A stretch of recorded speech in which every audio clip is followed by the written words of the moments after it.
Welcome to The Inn Project. I'm your host, Emily Bevan. Today we are talking with Emily Lynch. Emily owns Acorn, which is located in Duncans Mills and at the Barlow in Sebastopol. Acorn sells well-made, beautiful things that bring calm, joy, and connection to everyday life. Hi, Emily. How are you? I'm great. How are you? Thanks so much for coming on the show. Thanks for having me. I'm excited. I'm glad that I said yes before I had heard the whole catalog because I would have been way more intimidated. Oh my gosh, you're right where you're supposed to be. So you and I met. You have a new store at the Barlow. I do. Called Acorn. Yes. And it's incredible. Thank you. And you have another location in Duncans Mills. Yes. So let's talk about, because it's new and it's exciting and it's sexy in the Barlow, which is like, anytime anybody thinks it's Sebastopol, they're like, anytime I tell anyone that I've moved to Sebastopol, they're like, we love the Barlow. And I'm like, awesome. I love it too. It's great. I love going to Taylor Lane. I love like supporting all of the local shops. And I think the one thing that I told you when we met in real life was how excited I was that there was a really good retail option at the Barlow, because there's a ton of restaurants. There's lots of wine options. I don't drink. So for me, it's sort of like, yeah, there's only so much I can do at the Barlow. And we hang out in the pit where that big... The blue blocks. The blue blocks and the crystals are. And like, that's fun. And so like, I'm, so excited that you're there. So tell us a little bit about the store and how you have really curated everything that's there. Well, thank you, first of all. Yeah. So the store was a dream since college. Wow. The name was picked out, and I had all this time. Did you have a vision board? I didn't have a vision board, but I would, But you did. Well, in here. Yes. Yeah. And you'd just walk through the world and you'd see something beautiful, or you'd use a product and you would file it away. Mm-hmm. Oh, in my store, I'll have things like this, or I'll carry this, or I'll do it this way. And so it was a dream for such a long time. And so when the opportunity came, it was easy to act quickly because it didn't feel impulsive. Mm-hmm. It felt very much prepared for. Mm-hmm. And so we opened 2 stores in a year. Wow. And have expanded the Barlow store 6 months after we opened it. So it was a lot. When is this in relation to the pandemic? Yeah. So we opened in Duncans Mills in July of 2022. Okay. And then we opened in the Barlow November 2022. Oh, okay. So but you have expanded. We expanded. You took over another space next to you. So it's a how many square feet is that?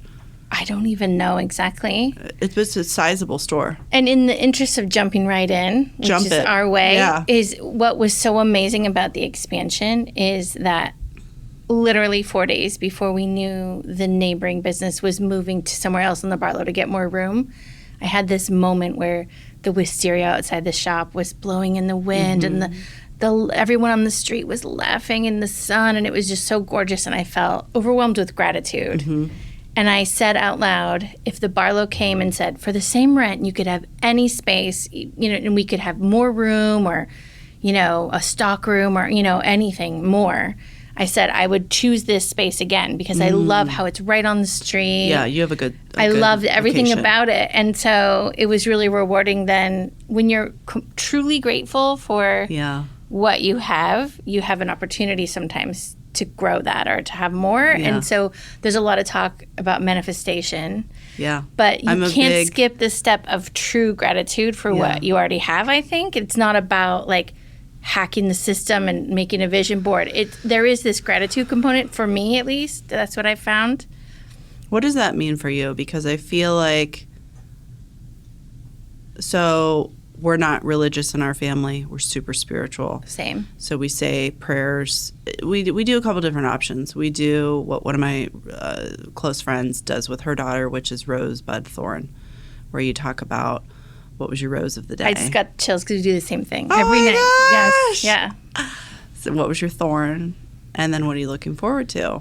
And I do it, and I say my prayers. I have like this very Catholic prayer that I learned when I was a little girl that I still say every single night because it works for me.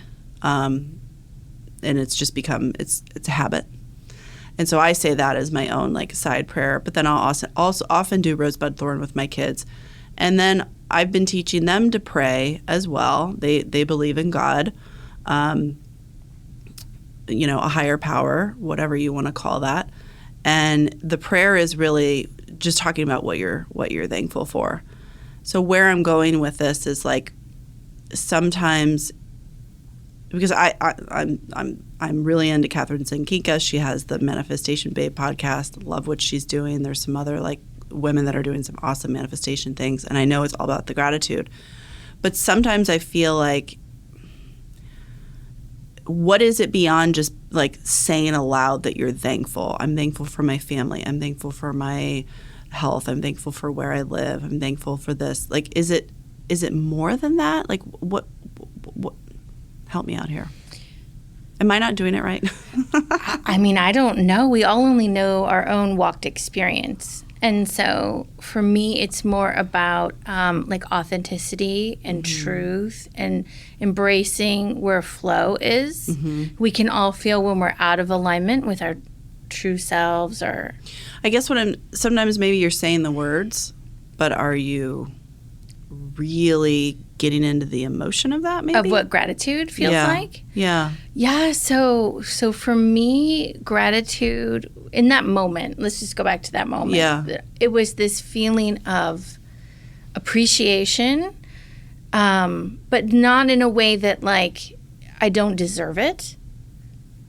Not I'm so lucky, because I have been so lucky, but I also have worked really hard. Yeah. And so I do believe with the whole manifestation thing that we can't just wish for things. We are met with the energy we put out, right? So I do feel like if you're working really hard and you're doing good in the world, that the universe, to sound very Northern California, right, meets you with that same energy. Okay. And so I generally don't really like the manifestation movement talk where it seems really like superficial, Yeah, and I think that is from what I've heard, because I felt that way too, where I was like, oh, I'll just manifest this and I'll just manifest that. That's not what it is. It's not it's not you, what's the word I'm looking for, where you're not doing anything. It's not a receptive. Right. Like you're not just receiving these things. Like you're still supposed to be doing. There's still an action involved. It's not just this receiving constant, Yes. money, success, fame, whatever, blah, blah, blah, blah, blah, that you want. Like it's not a wish list. It's not a wish list. Yeah. Well, and I also feel like as a woman, especially, it's been very empowering for me to say yes to opportunities when I don't feel ready. And then seeing how those opportunities, seeing how saying yes and doing the work gets me ready. And so a lot of times when I was opening the store, people would say, I just think it's so great that you're not afraid. I said, oh, I'm terrified, but I'm doing it anyway. We've talked about this with a couple of different women who've been on the show, and it's the scary good. There's a scary that's the pit in your stomach where it's like, I don't want to get up in the morning. The gut's scary. And then there's the like, ooh, like I just got goosebumps of thinking like scary good, like I could do this, where it's like, am I ready? I don't know. I'm on the precipice of something. The scary good is like when like a couple of women have said is like that's when the magic happens. Is like when you're pushing yourself. It's not like you're not listening to your intuition, you're not listening to all of that. Yes. It's like getting yourself kind of hyped up for the next thing, so to speak. You talked about it in your podcast with April, where she was saying, yeah, you might fail. And then you get to say, I'm paraphrasing, I'm not quoting directly, but then you get to say, I failed at doing this thing I always really wanted to do. And so what is a bigger risk in life? Taking risks and going for what you really believe you want, or living your whole life in the safe zone and then never really knowing what you could have done. Right. So she's really good about like failure. She just has a really good outlook and mentality around that. And really there is no failure. There's just learning experience. As long as we learn something. There's just learning experiences. I mean, totally. we can learn in everything. And when I started my career, I did a lot of things that I knew weren't necessarily like income producing activities or clients that I knew were, that were going to buy something. But like I did things so that I could feel what it would feel like in the future Meaning like, oh, here's a client. I don't really think they're going to buy any. Let's just see where this goes. Let's just see how this unfolds. Because when you're starting out, you have a lot of time on your hands. That's kind of your biggest asset is like you've got time. So I would do that. And now I know like what the red flags are of like working with a client that's like not that serious or whatever. I can tell really quickly. So like I needed to have that lesson, that failure, so that I can know moving forward, like, I'm not going to do that again. Like, you have to have those failures. You have to have those. You have to fall down so you know what that feels like. Yeah. And you just have to. We were talking about, before we were recording, schools and raising girls. And that's one of the things they're seeing is that young women are afraid to fail, and so they're not speaking up or they're not taking these risks. And so if culturally, for everyone, we could just remove the fear of failure. The fear of failure. It's like, what's the worst that could happen? Yeah. You know, there's moments when I'm scared of my business and I think, what's the worst that could happen? Okay, well, my business fails, so I own lots and lots of napkins. Or, you know, I have the best Waldorf toy collection to give away to my, you know, nephews. And it's like, that's not so bad. I think that's a really good point, and something that I've been feeling in my life. And like, I don't think we need to necessarily go into everything that's going on in the world right now, but sometimes, and we've talked about, you know, you have so much access to you have the world's problems on you right there. Yeah. At any time you could access the world's problems, like they're your own. And I feel right now, everyone in real estate is having a down year. That's just like a fact. We've already lost 60,000 realtors. They've gotten out of the business. Most people's businesses are down 50% compared to last year. Interest rates are 8%. Like, there's a lot of doom and gloom going on. There's other issues with commission and lawsuits and things that are happening that could also have some effect. And I've just been feeling lately like things are very like high stakes. And things that are going on in the Middle East. Like, it just feels like a very high-stakes environment right now. And I have to remind myself, like, what's the worst that can happen? I can always, like, go live with my mom and dad. I can, like, take my kids and move back to Ohio. And I think sometimes, like, just not like it's a it's almost kind of nice to have that plan B. It's like counter catastrophizing, right? Because you're like, what's the worst that can happen? And you take that volume lever and you push it all the way up and you go, okay, well, my children will still be healthy. You know, I'll go live with my mom. Yeah, I'll go live with my parents. We'll figure it out. And so it's like, okay, if that's the worst, it's not that bad. Right. We're going to be okay. Right. And then you can keep going. And so it's sometimes helpful to look. It is to like just plan that all out. And that's something you would do with your kid. Like, okay, if you tried out for this sports team and you didn't make it. Yep. And I know from the podcast that you lost your sister. Yeah.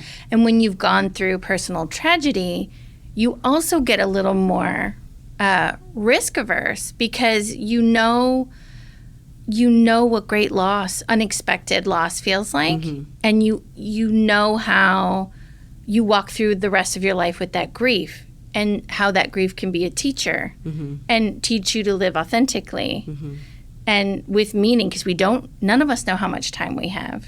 I know. And so that is terrifying. It is terrifying. But it's also it's like if we live aligned with our values and our time overlapped as much as possible, then we're not wasting any of the time that we have. And we don't know how long that is. Right. And I'll be honest, that's something that I think about often, is like I have like a fear that like time is running out. I just do. I always have. I've always been like, all right. And that's one of the things like we were just talking about motivation. Like I'm just a very self-motivated person. Mm-hmm. I don't need anyone else to give me motivation. That's just how that I'm wired. I've always been self-motivated, but I've also always felt like I got to like get stuff done because like time is running out. And I think that's my challenge in my work of just like enjoying things where they are. And I'm already getting a glimpse of that. Like my son is 8 now and my daughter's 5, and yesterday they were babies, and it's the days are long and the years are short, and it's happening. So it's like it's forcing yourself like to temper. And I think as moms and as women, with all of the things that we have, it's like, it's almost like a timeout. You know what I mean? Like we have to make our own timeouts. And I don't think we do that enough. Do you mean timeout when we're dysregulated, or a timeout so we don't get dysregulated? Because I feel like those are both necessary and very different. Yeah, probably the latter. Just like of like a mandatory like timeout, especially from today. So there was a family that, and we will talk about your store. I'll talk to you all day. Growing up, I had a family that basically was like my second mom, and I talked to her recently, and I said, were things easier? This is like in the 80s. I'm like an 80s kid. I was born in 81. Were things easier back then? Like, was it easier? It feels really hard now. I'm trying to get a sense of like what was motherhood like then versus now, and different generations, and I've been thinking it a lot right now with what's going on in the Middle East, because, you know, 9/11, I was 18. It was I wasn't as interested or engaged as I am now, being a mom. The children are suffering on every side, so it's hard as a mother not to be heartbroken. It's really hard not to like. And all the babies are our babies. Yeah, exactly. Thank you. All the babies are our babies. So I said, you know, so I'm trying, and I asked my mom. I said, well, you know, my mom was born in 1947. I said, well, what was it like for you, like growing up? And are things harder now, or have they always just been hard, and we think our hardness is somehow special? Do you know what I mean? Like, like we're this political X, Y, and Z, and this world disaster is somehow more significant than it was in the past. I don't know. I don't know the answer to that. What did she say? Well, she said, things were so much easier raising kids in the 80s. Like, the option was, like, you were at your house hanging out, right, or you came to my house and you were hanging out. And oftentimes I spent a lot of time there and with her daughter. And, like, or, like, I could go to the woods, or I could come home when the streetlights come on. I could go to we grew up across the street from a Catholic church. Or I could go to the church, and like those were like kind of the options, you know. Like we had Duck Hunt, we had Super Mario Brothers, but those were pretty like low. Yeah. We did watch, you know, we consumed some media, but like we didn't have what kids have today, and it was easier for her, and I feel that for the moms. Yeah. Yeah. Well, they didn't have Instagram. Yeah, I know. So they just saw what their neighbors did. And there was always keeping up with the Joneses, right? And Tupperware parties and Avon salesmen and stuff. But there wasn't this expectation that every birthday party was Pinterest worthy. Like you would just have a homemade cake. I can't keep up with the birth. I can't. I feel like we have not had just a collective like, okay, let's like dish about like what is it like after. I don't watch a lot of TV, but they do like, you know, like the post episode, the post season, and then they'll come and like talk about it. You know what I mean? Like the after party type thing. They're talking about that. Like what really went on here? I feel like we haven't done that for the pandemic. And it's just been like, all right, let's just go straight back in there. And I need to talk about it. Yeah. And sometimes I forget it happened. And so I'll just be with my kids going, remember when you had to wear masks to school every day? Remember when you had kindergarten on the computer? That was weird. Yeah. Remember when we couldn't go to the movies? That was really weird, right? Like it's almost like we've all just kept going, and we were so relieved to get all the privileges back that we didn't. Just ignore it, though. Like we need to talk about it. That was weird, right? Yeah. That was weird, right? And it was a time of recalibration, and not all of it was negative. We all learned that we really valued holidays with our family, and that we, you know, I think we all have more respect for our children's educators and what they go through. And I think you know, some of the spouses of stay-at-home parents have more respect for what that work is like because they were in a conference call in the next room. So I think we all grew from that experience, but I agree. We're not really talking about it. Yeah. And it's hard for me to go, I think because of the age of my children, it's hard for me to go like 0 to 60 And I think like that was just something. So for instance, we had like a field trip and they're like, okay, well, they're going to like go in so-and-so's car. And I'm like, what? They're not going in someone's car. Are you crazy? And I feel like the, powers that be were kind of like, what's wrong with you? I'm like, my kid has never been in anyone else's car. Like, because my son is 8 and was in first grade last year, like, I didn't have an older sibling to go back to like, oh, well, this is how we used to do things. And you just throw someone in your kid's car. I'm like, I don't know who these people are. Like, we've been like hunkered down in our cave for 2.5 years. We can't just emerge and like, I just, give it, like I haven't been able to do that. Yeah.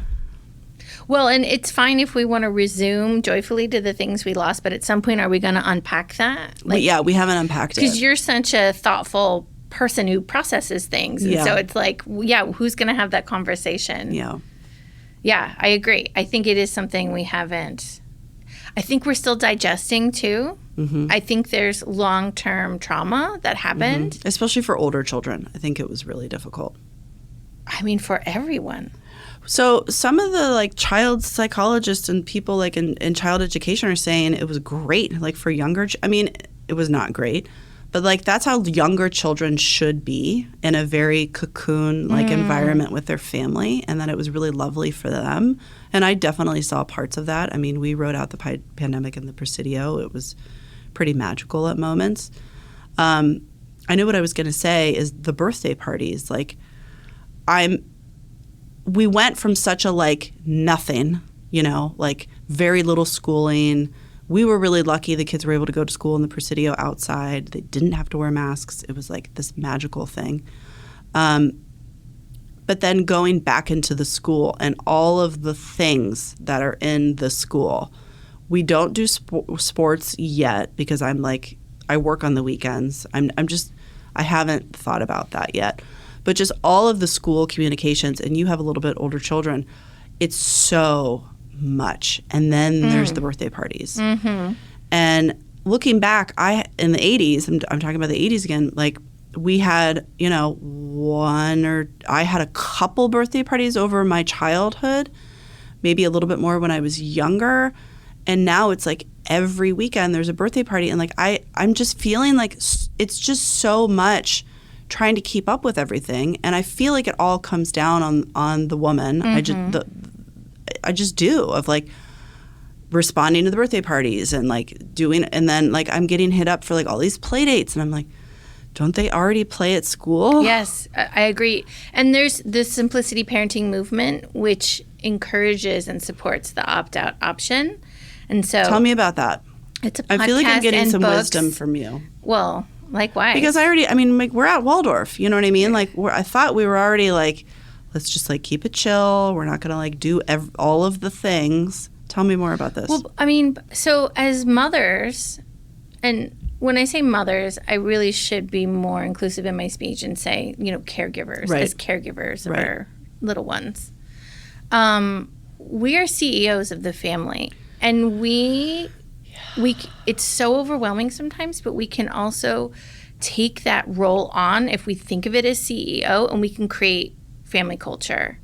And it's not about what we're against as much as it's what we're for. Mm-hmm. And, we're really for outside time. I was the weird mom pre-pandemic who would turn down play date requests on my phone because my daughter was doing something amazing with sticks and pine cones in the backyard. And I did not want to interrupt that. And I really believed in like the 1,000 Hours movement, which I'm sure you've heard about. Which no.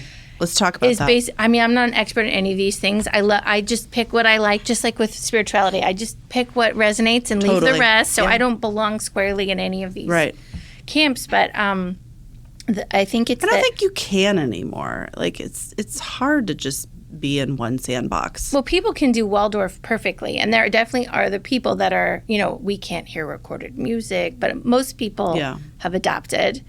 And that's just, I'm no shade on Waldorf. I love it. Obviously, look at my shop. Yeah. It's just that you can basically make a rigid religion out of anything. That's true. Sports, fanaticism, whatever. But the 1,000 Hours movement was prompted by that there's this legal right that inmates can have 2 hours outside a day.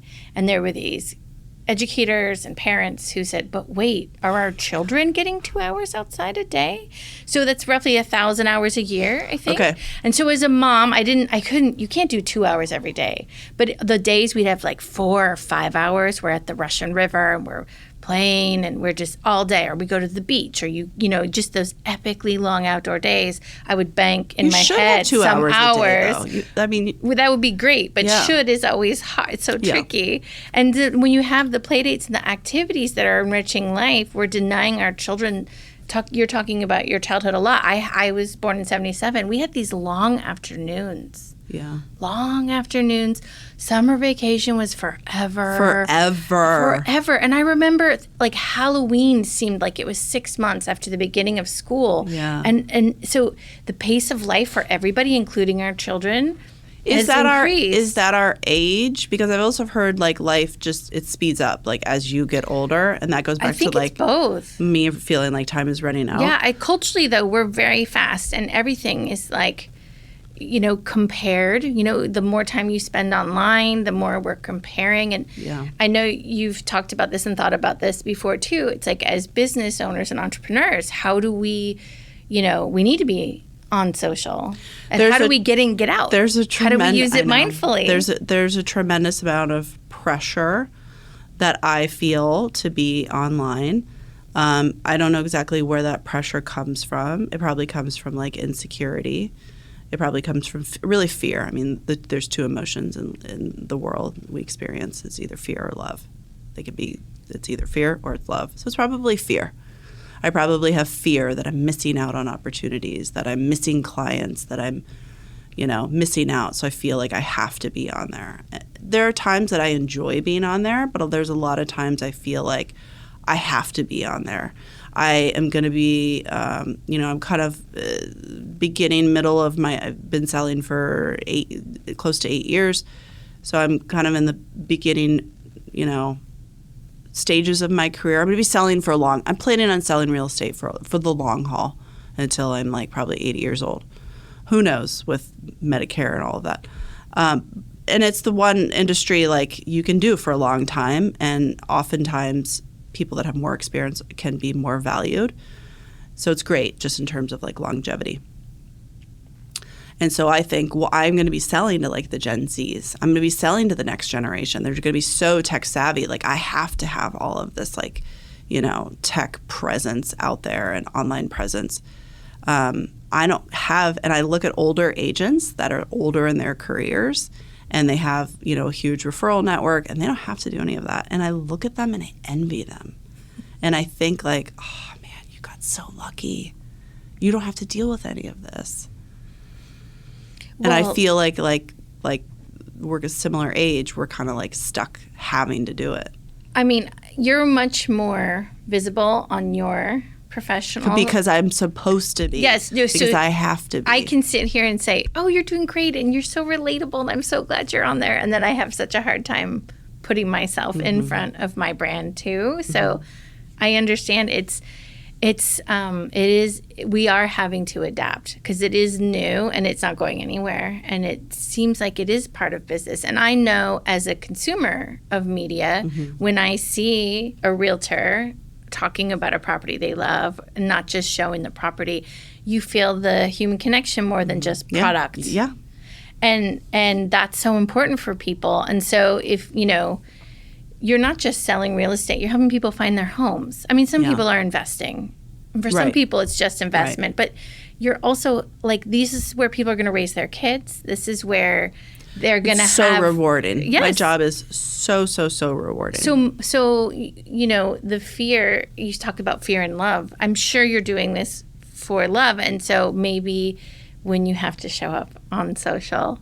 what is the loving part of that for you? And then it's authentic. And when things, I'm sure you feel this way too, for me, when something's in authentic alignment with my values, I have so much energy. Can't do it. And when it's not, it's just, you can feel the difference. Yeah. Yeah. Yeah, for sure. I'm not the kind of salesperson that could sell an ice cream cone to an Eskimo. That's just not me. 100%. And that's... But if I had this water and I was like, loved this water and this was like my favorite water, you would be drinking this water because I would be so passionate and excited for you to like, experience this water that I'm drinking. It's not selling, I it's love offering. It. And it's sharing. Yeah, and it goes back to the curating. So let's do this giant circle where we talked about like lots of like stuff and some things going on with being caregivers and things going on just like with our feelings. Let's circle it all back to like how you've curated this awesome selection. Like tell me a little bit about like what do you have in the store? What's like super like what do people want? What are some of the best sellers? And like what are you just seeing consumers kind of gravitate towards, specifically like in Sonoma County? Yeah, well, luckily for us, the answer to that question isn't so off topic with what we were talking about before, because everything in the store, it's all connected. Yeah, it's all connected, and we curate for life at home, for creating beautiful, connected experiences for people at home with their families, and that's what we offer. So what's been interesting for us is that the tabletop section has been a big performer. And when I was telling everyone that I was What's the tabletop section? So when I was in design school, I worked at this store called Gracious Home, which isn't really there in New York the way it used to be, but it was they had everything you could need, and they had the best version of it. And when you worked there, you got these amazing discounts, so you got exposure to quality. And 20 years later, I still have a lot of these items still. So I was lucky to learn early on that you buy the best and you only cry once. If you invest in I love that good things, That's that you can so keep them through your life with you. Yeah, and my mantra. And it's like whatever your budget is, you buy the best of that at that level. Exactly. And so, in the store, we want to have a reason why things cost the way they cost. And I do work hard to have accessible price points, because I joke, but it's not a joke. I should be able to afford my own store. And so I think a lot of people who are local in Sebastopol and out at Duncans Mills, they feel like they've been priced out a lot by this wine country style, that there's this tourism and this wine country thing, and they feel alienated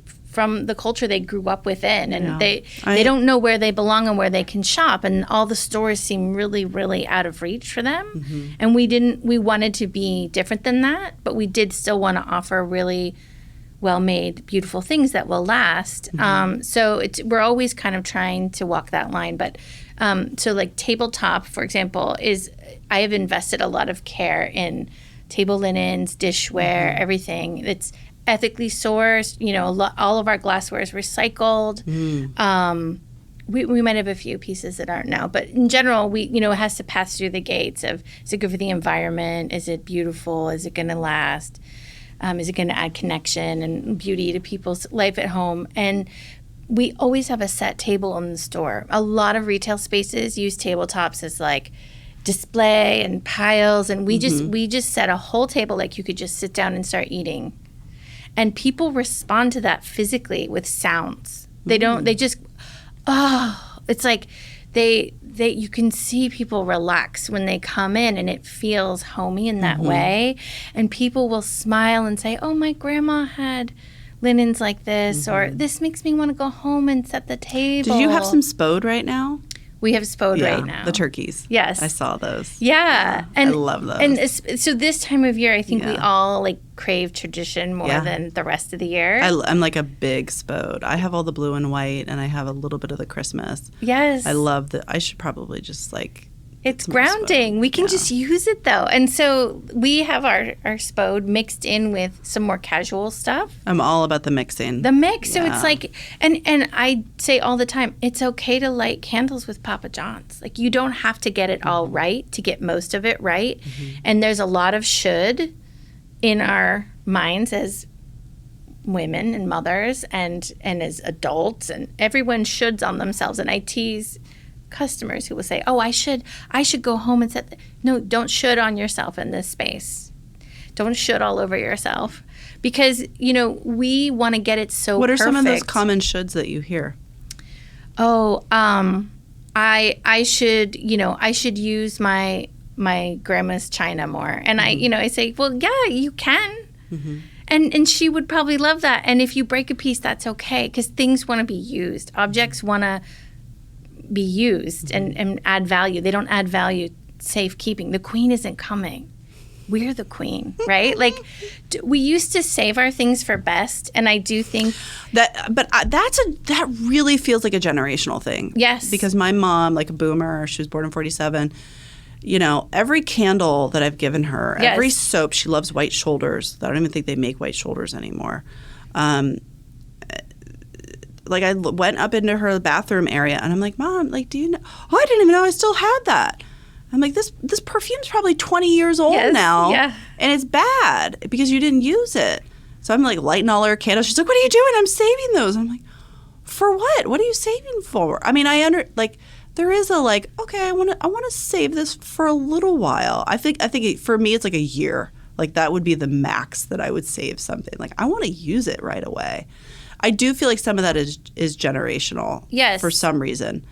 But when you use the thing, when you save it, when it's special, and you go, today's the day, we're going to light the candle or use the soap or open the bottle of wine for people who drink or, you know, whatever. We're going to use this thing we've been saving. That elevates that moment. It does. So it's like there's got to be a balance. It's a celebration. I think there's a balance. And when you're just egregiously consuming and then there's no gratitude, we're going back to gratitude, right? There's no appreciation, and then you just endlessly consume and have the best all the time. Well, sadly, the best becomes meaningless. It's a balance. But it's nice, like, what I really believe this. I know it sounds so like Pollyanna, but if somebody buys nice napkins at our shop or a cookbook and they go home and they're inspired to have a meal at the table, that's a win. And in a world full of crap, are we allowed to say that? Oh my gosh, there's so much crap out there. Yes, so that's why I just meant the word. I know I was so drawn to the store because I could tell, like, you didn't have a bunch of stuff that like looked Sonoma but was really made in China. Yes, because I look at those things. I want to know where they're made, and if it's like made in China but it's pretending to be wine country or like rustic, I'm like, no, this was like made in a factory. It goes back to authenticity. Yeah. And so, you know, if we have a connected meal with the people we live with at home who are supposed to be the most important to us because we bought a napkin, or if we're nice to ourselves because we bought a bath salt and then we take that salt. So it's not about what we're buying. It's about the inspiration to live, to slow down, to see, to smell, to like hear, to taste. So all those things are super grounding, and so that's what we wanted to do. What are some other shoulds? Some other shoulds that people have that I hear. I should write my gratitude journal more. I should write in my journal more. Because you're selling beautiful journals. We have journals. I should, I should really finish that knitting project. You know, they hold up the baby sweaters. Oh, I used to knit. I should really start doing that again. There's a lot of this. We only get things within a certain range of shoulds because of our store having a certain range of objects. Yeah. But we try in a playful way to like lift that off, like go ahead. Or you could just buy the sweater. Or yes, finish it. That would be beautiful. Yeah. And one thing we love to do too, going back to the table linens, is we're not trying to sell you. It's great if you want to buy linens and plates and cups and all the things. But if you want to bring in your grandma's china that you love your grandma, but it's not really your thing and you're more casual, we love to help you. Like, okay, well, we'll add How could you make this work? Indian print napkin that'll tone it down, or we'll do this. And so we're not trying to, we're just trying to like offer things we believe in. We're not really trying to sell people things they don't need. Yeah. And that feels so different. Energetically for me. I don't ever want someone to leave and I feel like I tricked them or sold them something. Yeah. I often don't even tell people what I love about what they chose until they're already ringing it up. And I say, can I tell you why I love these? Because we're not trying to like manipulate in any way.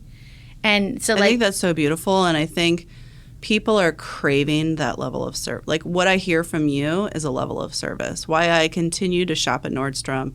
Well, I have two amazing stylists at Nordstrom and Corte Madera that I've been going to for years and years. And they provide me a level of service, and I have a connection with them. They know my kids. They've known my kids since I used to take my son in there when he was 8 years old. Like, I love these women. And they provide me any Nordstrom you go into. It's really any Nordstrom you go into. they're providing you with a service. When my dad had his accident last year, I wound up having to stay, and I didn't have any clothes. And everything was like just a disaster. Like everything was very emotional because we didn't know he had a spinal cord injury. We didn't know what was going to happen. And so I didn't have any clothes. So I wound up staying because we had gone back. Basically, like my niece's wedding was on a Saturday. He fell on like a Thursday. So we were going back anyways. So we were already there, and then I wound up staying. So I had to go and get clothes to go to the hospital. I actually got this outfit, this jacket and the shirt there. And I was like a hot mess. And it was just like, I went in Nordstrom and I felt like I was going home, even though I was in Cleveland.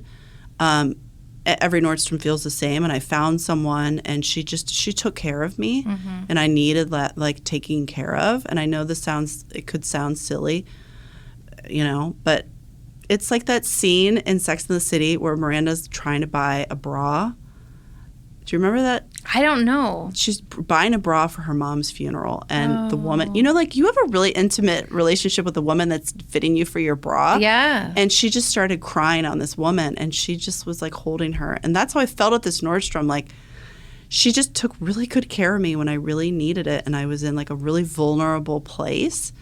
And not that you're, doing that on a daily basis, but there is a real need. Because, look, at the end of the day, people can buy any of this stuff on Amazon if they want. Yes. Click. What people want and what is going to set, your store apart from any other store, like walking into Macy's where people don't really care, they're not happy with their jobs. Like, people want service. They want that connection. Yes. And that's something like you can't bottle that. Like, it has to be authentic. So you made me think of two things. Please. So the first thing I want to say is, we don't have those opportunities often in retail to hold space for people. But actually, I put probably, if you looked at the numbers, a disproportionate amount of time in curating my cards. Because a lot of cards that are out there these days are really snarky. Like, you're getting married, thanks for the open bar. Or like, and those things are funny. Humor is important. Yeah. Cards are snarky. Cards are snarky, or they're like so saccharine that they miss the mark. And so, I put so much effort into the cards, bereavement cards for losing a pet, or like on Mother's Day.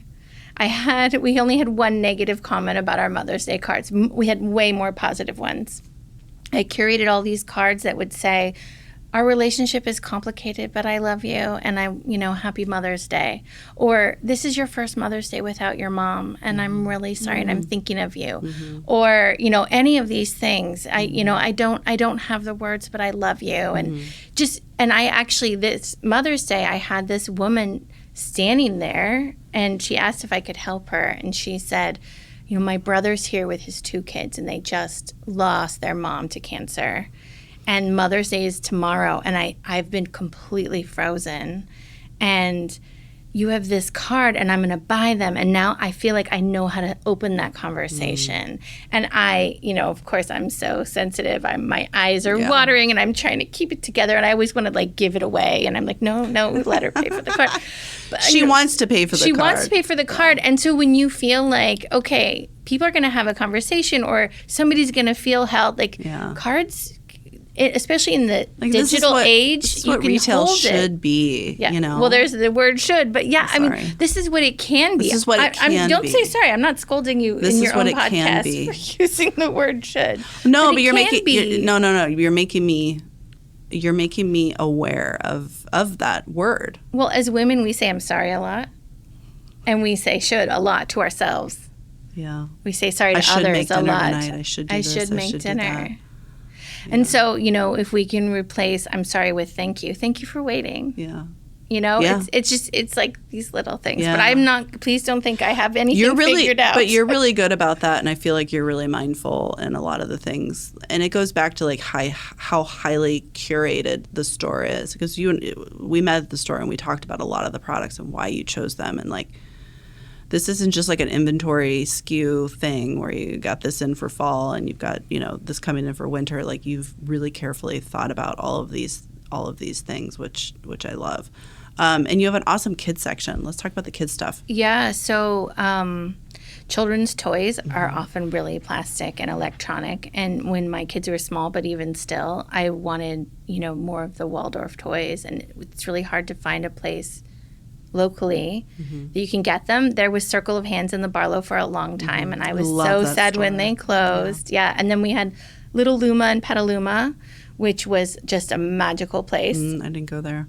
I just want to clarify, because not everybody knows about what Waldorf education is. When I think of Waldorf toys, I think of very, very simple, nondescript, open-ended, usually wooden or some other natural material. I know you have a lot of Sarah silks. Yeah. I have sent Sarah silks to a lot of people that don't know anything about Waldorf, and I think they're sort of what do I do with these silks? A million things. Yes. When I was a little girl, I wish I could show you this photo.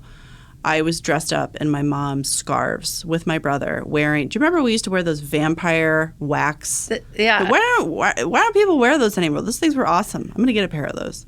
The vampire the wax one. I mean, in fairness, things weren't all better because I remember getting bubblegum cigarettes from the ice cream truck. Oh my God. And they would blow smoke. So my dad owned a candy store and an old-fashioned ice cream parlor. And yeah, I had candy cigarettes. Yeah, that was the thing. Yeah, with the bubbles. Oh my gosh. So it wasn't always sweeter, better, slower, nicer. There was a lot of chain smoking and Kool-Aid and stuff happening too. A lot of Kool-Aid. I drank a lot of Kool-Aid. I mean, I ate a lot of weird things, a lot of SpaghettiOs and stuff like that. But I was wrapped in all these. I loved playing with scarves. Yes, you could be anything. The silkiness, just the texture. And when I had my daughter, I saved every blanket. I would save a vast majority of all the blankets, and then all of the wraps, the swaddles, all the muslin cloths, swaddles. Yeah, yes. And she plays with them all the time. Right. All the time. And so we teach the children with what we have in their environment. Right. Is their imagination completing the toy, or is the toy complete without them? If you push a button the toy does all the work. I want to repeat that. I just want you to repeat that a little bit slower. Oh, I don't know if I can say it the same way again. Yeah, you can. Well, so with open-ended toys, yeah, the child's imagination activates it or completes it. It's not a complete object by itself in the same way. Yeah. Versus a plastic electronic thing that does almost all the work for the toy. For the child pushes a button and the toy does 17 things. Yeah. So the child completes the toy versus the toy being a complete product. Right. And also in Waldorf there's authenticity and beautiful materials. Yeah. And there's also a trust in the child that the child can care for something. Yeah. And usually they're hand painted. Yes. There's a personal touch to it. Essentially, I'm just explaining this for anybody listening. These things it's not Fisher Price. It's not something. They're tactile and grounding. Look, I love old school Fisher Price. I'm not blasting Fisher Price, but they're not done in a major factory. A lot of these are done locally, or they're done in Germany, and they're done usually with people that are having a hand carving, hand touched, human touch to them. And there's so many benefits to that. Whenever you have one value met, often multiple values just come piggybacked in there. Right. So a beautiful toy, for example, if it's made of wood, it's not using plastic. Right. It was made probably in a sustainable way. It's more beautiful for the child. And then the parent is more, if they're inspired by the toys, they're more likely to play because it's not this obnoxious thing. They want to play with you when the toy itself is this inviting, beautiful thing. And so in our kids section, people who don't have kids or people whose kids are grown, they still come through and play with the toys. Yeah. Because delight is a real sensation, and that's available to any age. And so, even if you're not shopping, touch the toys. We have the little wooden vegetables that you can cut, and it's it just adds a little bit of sparkle to life. And so we try to have things like that would be delightful for the adult 100%. And the child and their interaction. And I feel like Mary Mary, because that's another brand that you carry. Mary Mary is another brand you carry. They've nailed that so well because it's we didn't have those things growing up, and they just make like the most beautiful products. Yes, whimsy. Yes, but there's just like you want to use them. I mean, sometimes like I think we joke like you see little girls' clothes, you're like, I want to wear this. Like, yes. Like I want to have a birthday party with all of these like beautiful Mary things because they're just done so beautifully. They're just simply like stunning products. And so they bring our attention and appreciation, and then we're more present. And so it's not just about the purchase, right? It's the experience. So you get a Mary party thing, and you introduce it to your child, and then you're excited, and your child feels your attention and your energy and your care. And it's so much more than just the transaction and the retail part. It's actually, I mean, it's not about the things, but sometimes things can inspire more attention. That's a really good way to put it. And so we just try to not have the things that don't do that. Yeah. The disposable things. Because there's a lot of that in the world. It's really sad. There's things that are just meant to be funny, and then you give it to someone, and they're like, oh, huh, and then, Yeah, I have a lot of feelings around children's toys and things like that you get at, birthday parties. I don't want to keep bragging at birthday parties, but like things that you receive that you like literally know this is going to break in the car on the way home. And I'm going to have to throw it out. And like Yes. every time I throw out something that I know is going to go into the landfill that's like a children's toy item, I have this feeling, this like icky, cringy it's a feeling. gross out. Yes. Like I feel like someone's watching And me. it's guilt. And it's like this guilt of like I'm just like adding. And I'll be honest with you, I feel a lot of that around a lot of holidays. Christmas is a big trigger for me. When one of the things I said to my husband is like, I really want to travel we celebrate Christmas. I really want to travel over that period. That's the gift that I want to have to my kids, because I have a lot of like memories of Christmases of feeling like there's like a real I don't want to sound like I'm over exaggerating, but like there's a little PTSD around Christmas of like there's so much anticipation and buildup. It's like that post-wedding blues, like where there's so much anticipation, and then after you've opened that last present, and then like you're just like that like letdown. I remember feeling that as a kid, and I remember watching my brother like, I didn't want this, I wanted that, and then my mom being like, and like there's just a lot of like. And now it's worse. It starts even earlier. There's Christmas stuff in July now. What? I mean, not to turn it back to retail, but it's hard for retailers like us who are small. When Costco has Christmas out in July and Target starts it in September. I just think of all the waste and the wrapping paper and like all of the stuff and the decorations and all of that just going into the landfill. Like, how is that sustainable? Like for the next infinity? It's not. Yeah, it's really hard. And then for me personally, it's hard because I'm in retail, and so it's the big season, and then I'm coming home and I'm trying to make Christmas magic for my kids. Yeah.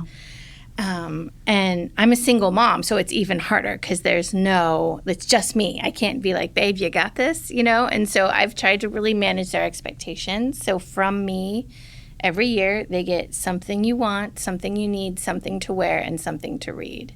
And they know I didn't make that up. Love that. I didn't make that up. Where did you get that? I heard it somewhere from some, can we say that one again? Something you want. Something you want. Something you need. Something you need. Something to wear. Something to wear. And something to read. So they're getting 4 presents from me. You. Yeah. And they do get Santa. And my children, their dad is Jewish, so they also have Hanukkah. So talk about consumption. It was like, it's a lot of holidays at once. Right.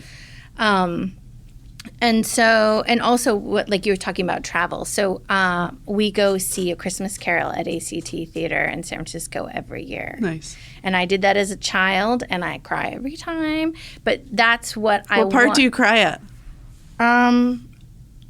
I cry when Tiny Tim dies every time. Every time. Like I didn't see it coming.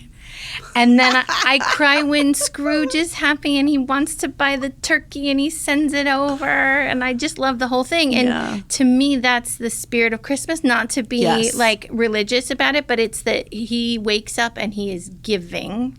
Right. And that's the spirit of Christmas. And so that's as close to a Christmas service as my kids will get from me. Right. Is going to this play. And so, but I'm investing in those tickets. Yeah. And, every year I try to get slightly better seats. Right. And that's our big thing that we do. Yeah. That's awesome. And there's never going to be the mountain of gifts. Yeah.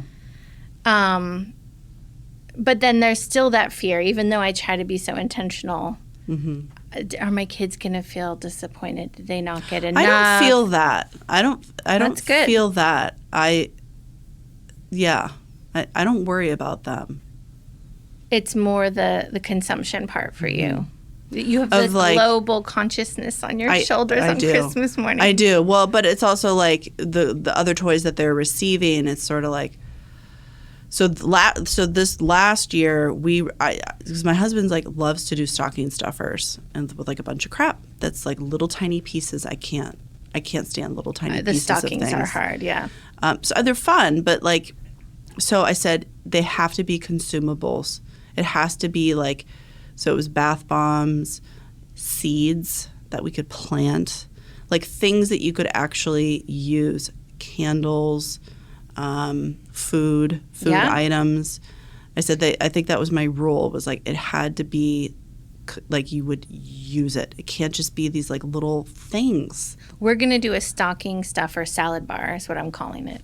And okay. I think everyone thinks I'm crazy, but I can see it in my mind. It's a bunch of baskets on the table, a round table, and you can go around like a salad bar. Yeah. But the challenge is to do it on brand. So it's like all something quality, like a little sculpting clay or beautiful wax crayons, things that you would buy. Are you going to do this at the store? We are. Okay, yeah, stocking stuffer salad bar. So it. it's all quality things that will fit in the stocking, but they're not stocking stuffers, meaning they weren't produced to provide quick amusement and then be disposed of. Right. They're just small items that will fit in the stocking, but they're still up to I love it. The gates. They still pass through the gates. And I just like the idea that it's just like a salad bar of stocking stuffers. But I don't know, maybe no one else will I think it might be good if you did like a flat price.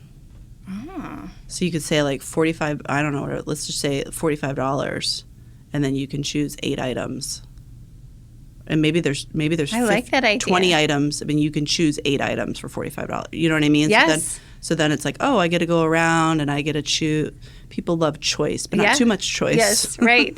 Well, we have these stockings coming from Lithuania because that's the linen company we love, and they're linen, and they're not, whatever character you like that year, and the next year you just get a new one. No. Because there's something grounding too when we go quickly back to talking about things we invest for our children. It may be a little morbid, but I think a lot when I'm using the pumpkin table linens. Seasonally, we're Waldorf in that sense at home, where we try to observe the wheel of the year and the seasons. We do too. We have different napkins for the springtime, and we have the Sarah Silks seasonal scarf. We use it a different way, but we have a little gnome that's dressed in the different seasons, and we're always noticing the seasons. And we have a nature table. Yeah, it's a little it's nature loose, scene. But it's like things are changing. Let's pay attention, right? Now it's fall, now it's autumn. And so when I'm gone, I want my kids, my grandma cooked a lot.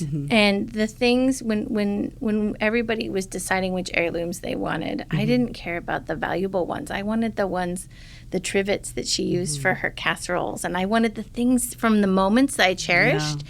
And a lot of them were at the table. And so that's, for me, I want my kids to have their childhood stocking and have it, A, still hold up because it's made well, but B, not be, Elsa. Yeah. Polyester. I want it to be a linen thing that maybe their kids could inherit. Yeah. And so it's like, I do kind of have this a little bit of morbidity about like my children remembering their childhood. No, you're thinking, I wouldn't say that. I would say legacy. I like that better, but I do feel it's kind of a dark where I'm like, why am I worried about them remembering me when I'm dead? No, I think it's legacy. I feel the same way. So I love to buy art. We are building an art collection, and I think buying art, for example, is a really beautiful thing because it's like something that you can pass on that hopefully would increase in value over time versus like, I don't know, buying something that maybe, I don't know. A bigger TV? Yeah. Well, like those are fun too. Those are fun too. But I guess my point is, like, I often think about that. Like, I'm buying this now, and I also am kind of buying it for the future. You know what I mean? That.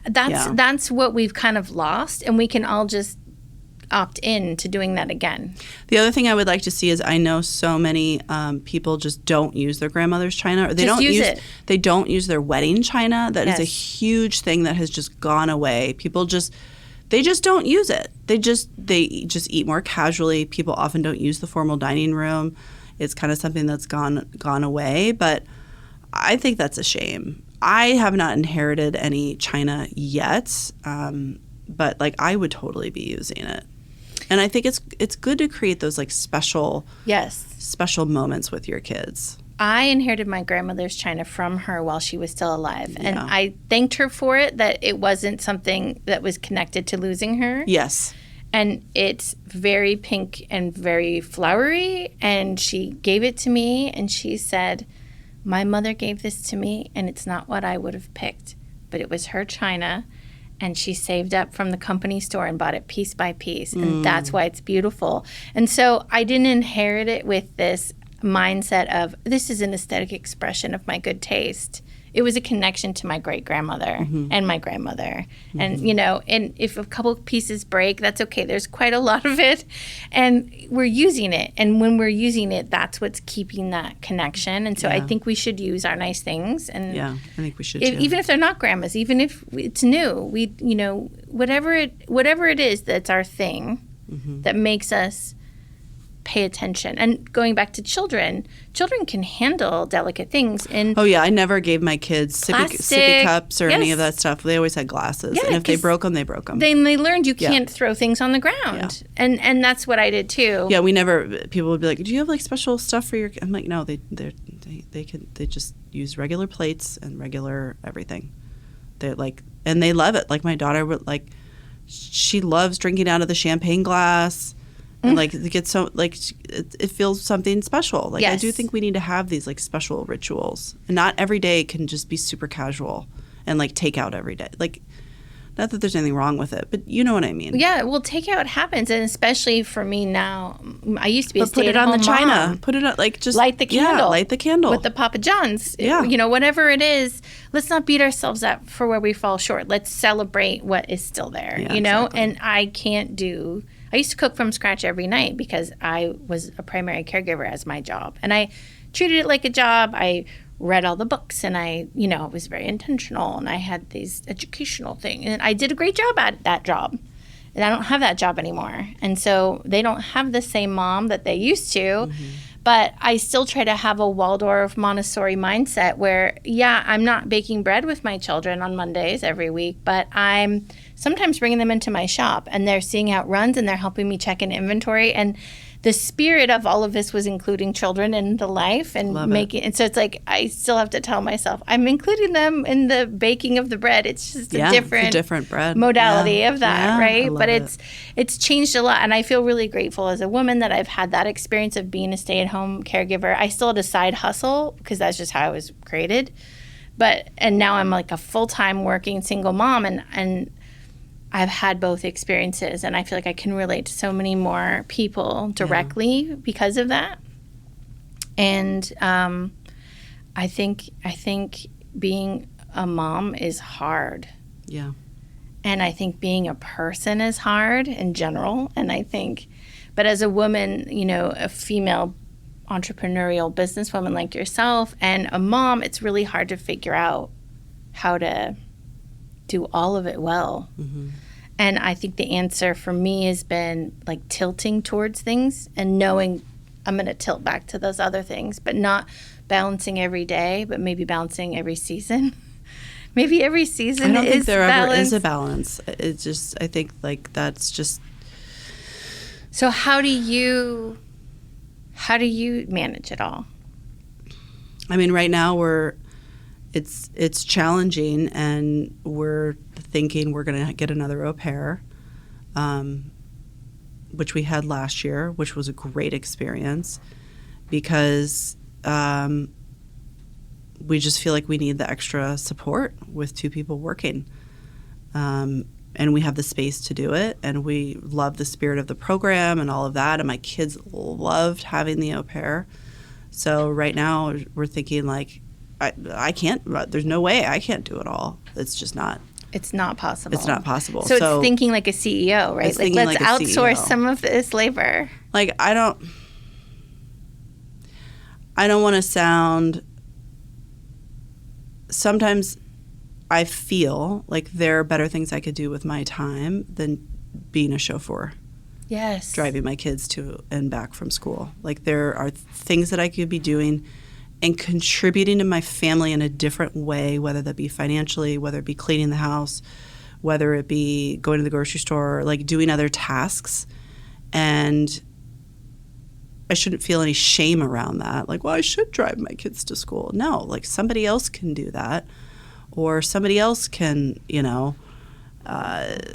help them after school while I'm still wrapping things up. Like, it's just, I don't have any shame. I think maybe like there were a lot of shoulds earlier when I had my kids, and it's less now, where it's like I feel a little bit more empowered to be like, we need extra help. This isn't working.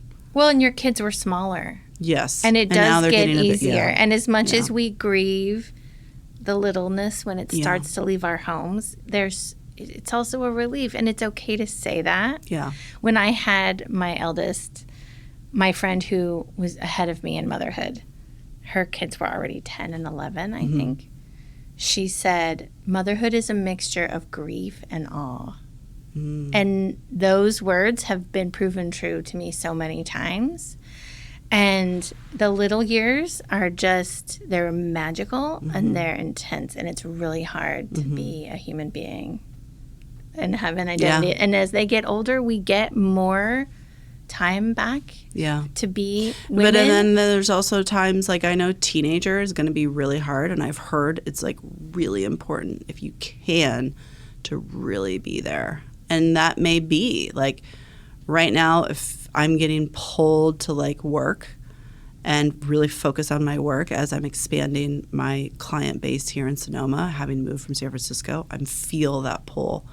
I might not feel that pull in 5 years. The pull might be like, I have a kid who's going through a hard time, or who knows, like what they're going to be working on, doing on the support that they need. So I think to your point, it goes back to like the tilting. Right now I'm tilting towards work. Right now you're tilting towards your new business. You might be tilting in other directions. But I don't think it's ever this like, everything is balanced and it's great. Right. And if it is, it's going to be that way for 10 minutes. But that becomes one of those cultural shoulds of like the work-life balance, or the, and it's like, I'm not balanced, I'm doing it wrong. You never hear, a CEO, so-and-so's up on stage. You never hear them asking like a man, like, how do you do it all? How do you balance it? How do you make dinner for your children, sir? It's like, did your kids eat chicken nuggets every night? Nobody asked them that. They don't ask them that. Right. It's very funny. Yeah. So speaking of kids, they're watching us. Speaking of kids, I know that you have to go and get your kids soon. I do, yes. And I'm not sure when this episode drops. If we can get it to drop prior to the 25th, we should let everybody know that there's the ribbon cutting, right? Oh, you're so sweet. Yes. Yeah. Right? We're having a ribbon cutting. On the 25th. On the 25th. Yeah. Yeah. So we're approaching November 1st. It will have been 1 year. Okay. And because we opened the Barlow 6 months after Duncans Mills opened, and it's just a marathon, we never really had a celebration. Yeah. And then 6 months after it was open, we started the expansion project. And so this is sort of the 25th a ribbon cutting on the whole thing. Are there going to be drinks? Are there going to be ribbon? Like, what's going on? Okay. Thank you for asking. Yeah. We're working with PAX. Okay. Who is our neighbor Next in door. the Barlow. Yeah. And can I just give a shout out to the community out there? Yeah. It's been such a beautiful experience to be in the Barlow. Like I said, everyone loves the Barlow. Yeah. Yeah. And the Barlow's been really supportive of us, which is amazing. So we're working with PAX. So people are going to be able to go over there. Rather than buy wine at Whole Foods and just have it on the table, I really wanted to cross-pollinate and let people meet another store if they're coming all the way down, or another business. So the drinks will be at PAX, not in our store. And then, but it's like right next door. Yes, it's adjacent. And then Cofield cheese, which is amazing. We want to have their cheese as our snack. So we're trying to keep it Local, hyper local. Yeah.